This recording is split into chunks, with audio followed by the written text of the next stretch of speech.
Сайн байцгаана уу? Янч маань та бүхэн өнөөдрийн амгланг айлтгая. Тэгэхээр эдгэрэл цэвэрлэгээ хийхээс өмнө мэдэх ёстой зүйл бол та энэ бүхнийг ариун сүнстэй хамт хийдэг. Ариун сүнстэй бол биш бол энийг хийхэд маш хэцүү. Зүгээр л бусдыг шүүсэн, эсвэл өөрийгөө шүүсэн, өөрийнхөө амьдралыг буруутгасан ч гэж магадгүй. Яагад өнгөрсөн амьдралаа хараад цэвэрлэх үед би чи ямар хэцүү амьдралаар явсан бэ? Яагаад энэ бүх юм надад болвоо? Эсвэл би чи өстө муухай амтан байж тээ ч гэдэм үү. Тих байдлаар өөрийгөө буруутгаж магадгүй. Тийм учраас та эхлээд эзнээс элчтийн болон мэдлэг ухааны сүнс, эзнээс эмээхэн сүнсүүдийг гуйж авах хэрэгтэй. Исая намын 11:2-4-ийг уншиж өгье. Эзний сүнс, мэрэгэн ухаан болон ойлголтын сүнс. Зөвлөх болон хүч чадлын сүнс. Эзнээс эмээхүү болон мэдлэгийн сүнс. Түүн дээр оршино. Түүний таал нь эзнээс эмээхүүд оршдог. Тэр өөрийн нүдэнд үзснээр шүүхгүй, чихэнд сонсгосноор шийдвэр гаргахгүй, гагцгүй үнэн зөвгөр ядуусыг шүүж, газрын зовгостод зориулан шудраг шийдвэр гаргана. Тэр амныхаа саваагаар газрыг дэлдэж, уулынхаа амьсгалаар хилэнцтнийг алнаа. Тийм болохоор бинд 6 сүнс гарч байгаа. Эзний сүнс. Эзний сүнс бол ариун сүнс. Та үнэхээр ариун сүнс хэрэгтэй шүү. Ариун сүнсээ та намайг дүүргэж өгөөч.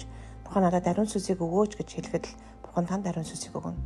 Яг л Иесус Христийг та зүрхэндээ хүлээж авсантай адилхан Иесусээ та миний амьдралд орооч, та миний эзэн болооч. Би бүх гимнүглийг гимшиж байна гэхэд Иесус Христ таны зүрхэнд ордог. Үүнтэй адилхан эзнээс үнэхээр талах гохот эзэн чулуухгүй. Тийм учраас ариун сүнсийг гохот ариун сүнсийг өгнө. Угаасаа ариун сүнсийг та бүхэнд амласан. Иесусыг хүлээж аваад ариун сүнсээр та намайг дүүргэж өгөөч гэж залбираа. Би ариун сүнсээр намайг та дүүргэж өгөөч, ариун сүнсээр та миний зүрх сэтгэлийг, миний зүрхийг шалгаж өгөөч Бурхан минь гэж бараг өдөр болгон шалгадаг баг, залбирдаг баг. Түнчлэн мэрэгэн ухаан ба ойлголтын сүнсийг гуйгаараа. Мэрэгэн ухаан ба ойлголтын сүнс зарим хүмүүс хэлдэгтэй ариун сүнс байгаад энэ бүхэн орж ирдэг гэж.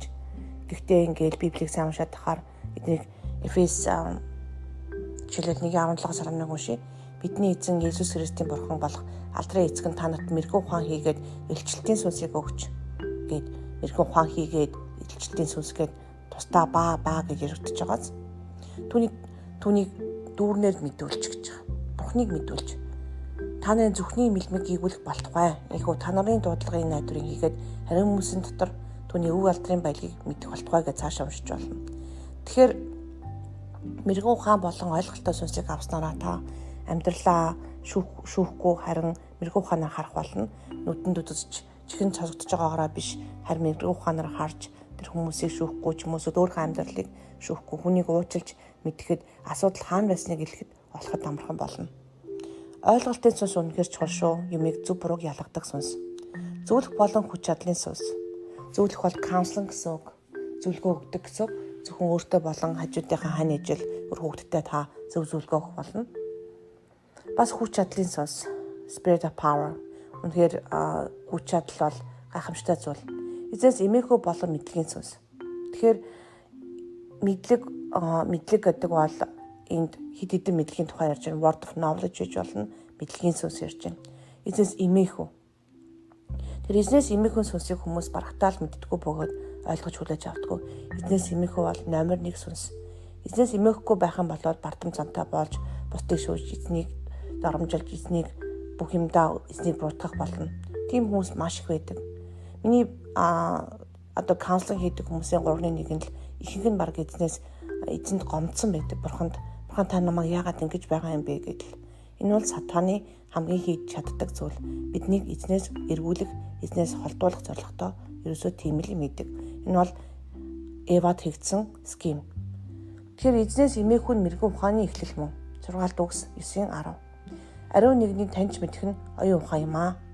Тэгэхээр эзнээс эмээхүү орж ирж та мэрэгэн ухааны та болтоо гэсэн үг. Энэ сүнсүүдээс хамгийн түрүүнд эзнээс эмээхүү сүнсийг гуйх хэрэгтэй. Эзэн минь ээ, танаас эмээхэн сүнсийг өгөөч надад гэж.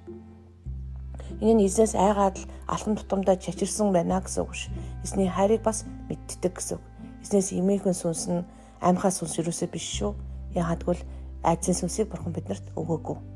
Тэгэхээр эзнээс эмээхүү гэдэг нь эзний хүндэл нь байх ёстой газар нь тавина гэсэн үг. Номер 1 Бурхан байна гэж хэлсэн үг. таны амьдралд эзэн бурхан нэг номерт орж түүний үг таны амьдралыг удирдах эхлэх үед та аяндаа зөвхт амьдарч эхэлдэг. Тийм учраас үнэхээр эзний үгийг та мэдэх явдал маш чухал. Тэгэхээр эзний үгийг мэдүүлдэг зүйл нь үнэхээр ариун сүнсээр биш бол та Иесусыг сайн мэдэхгүй, үгийг сайн ойлгохгүй, бичээс бүр бүхний амьсгалснаар болохоор түүнийг мэдхийн тулд энэ оюун ухаанаар ойлгодог зүйл биш заримдаа. Тийм учраас та бичээсийг уншихдаа ариун сүнсээ та надтай хамт уншаач.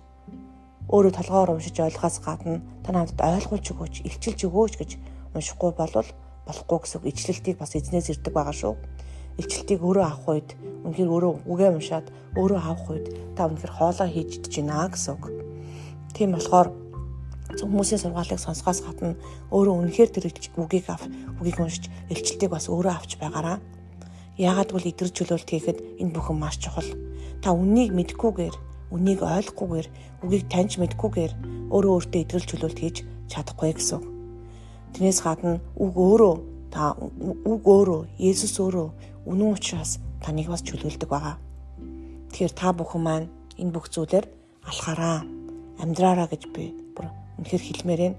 Та энэ амьдрал магадгүй нарийн замаар явдаг хэцүү байж магадгүй. Гэтэ үнэхээр шагналаар дүүрэн шүү, амар амгалангаар дүүрэн байх болно. За, эзэн бурхан тантай хамт байг.